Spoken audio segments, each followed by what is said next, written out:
Marvel Studios has had some outstanding weekends in its history, but not since the paradigm-shifting debut of 2012's The Avengers has a weekend been more consequential for the company than the most recent one. On Saturday night, Marvel Studios chief Kevin Feige opened the company's presentation at San Diego Comic-Con by announcing that Deadpool and Wolverine would have the highest opening weekend ever for an R-rated movie, and that the Marvel Cinematic Universe had just passed more than $30 billion in global box office grosses, the first film franchise ever to reach that milestone by a wide margin.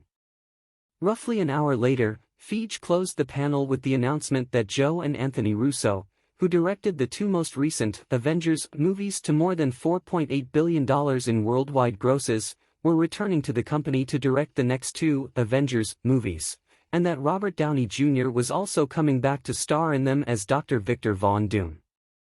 In between, Feige presided over presentations of its 2025 film slate, which featured a first look at Harrison Ford as the Red Hulk and the debut of Marvel's first family, the Fantastic Four. It was by any measure an impressive exhibition of Marvel's singular ability to transform fan enthusiasm into a sense of gleeful inevitability, that slightly lightheaded feeling that of course the studio's movies will be gargantuan, crowd-pleasing, inescapable cultural phenomenons going into this weekend. However, that reputation had, for the first time in 12 years, become seriously in doubt.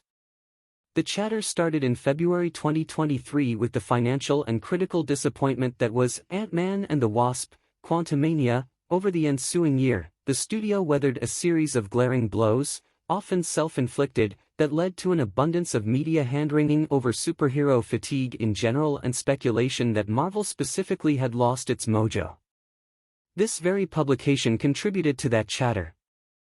These weren't superficial concerns.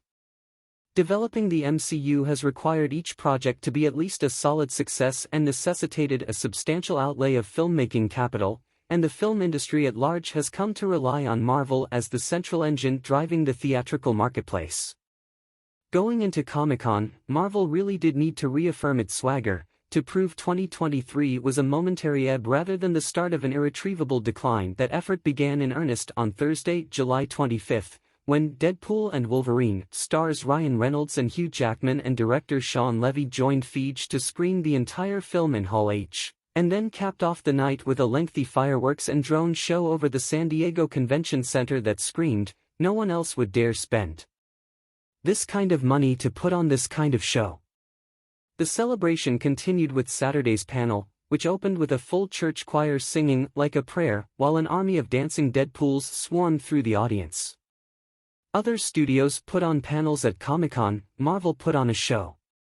The bulk of the panel unfolded like many Marvel Studios presentations at Comic-Con before it. Feige and the moderator, in this case, Deadpool and Wolverine co-star Rob Delaney, brings out the cast of one of the studio's upcoming films, Captain America: New World Order, Thunderbolts**, and The Fantastic Four. First steps: the actors stand on stage, rather than sit behind a table, and deliver strategically revelatory answers to questions about what to expect in their movie, and then they present an extended first look at said movie created specifically for Comic-Con to extract the maximum amount of fan anticipation.